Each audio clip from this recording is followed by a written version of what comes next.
పవిత్రమైన పూజకు పవిత్రమైన పూజా సామాగ్రి మన శ్రీ సాయి పూజా సామాగ్రి. ఈరోజు వీడియోలో మన దగ్గర ఉన్న స్పెషల్ పంచలోహ విగ్రహాలు అనేది నేను మీకు చూపిస్తాను. మన దగ్గర పంచలోహాల విగ్రహాలు అనేది చిన్న 2 ఇంచెస్ దగ్గర నుంచి 3 ఫీట్ ప్రతిష్టకు కావాల్సిన పంచలోహ విగ్రహాలు కూడా మనము ఆర్డర్ బేస్డ్గా చేయించిస్తాం. అండ్ మన దగ్గర 2 ఇంచెస్ 3 ఇంచెస్ అయితే రెడీగా అవైలబుల్గా ఉంటాయి. మెయిన్ పంచలోహ విగ్రహాల స్పెషాలిటీ ఏంటంటే ఆ చిన్న విగ్రహం డీటెయిలింగ్ అనేది చాలా బాగుంటుంది.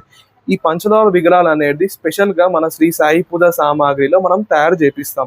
ఈ పంచలోహ విగ్రహంలో రాగి, ఇత్తడి, వెండి, బంగారం, కంచు అనేది మిక్సింగ్ వస్తుంది. మీకు కూడా ఇలా స్పెషల్ పంచలోహ విగ్రహాలు కావాలి అంటే మన శ్రీ సాయి పూజ సామాగ్రి వెబ్సైట్లో మీరు పర్చేస్ చేయొచ్చు. అండ్ మన బ్రాంచెస్లో కూడా మీరు పర్చేస్ చేయొచ్చు. మన మీరు పర్చేస్ చేసి అబౌవ్ 500 పర్చేస్ చేసిన వాళ్ళకి ఫ్రీ డోర్ డెలివరీ అనేది మనం ప్రొవైడ్ చేస్తాం. ఇంకా అబౌవ్ 1000 పర్చేస్ చేసిన వాళ్ళకి ఫ్రీ సిల్వర్ కాయిన్ అనేది కూడా మనము ప్రొవైడ్ చేస్తాం.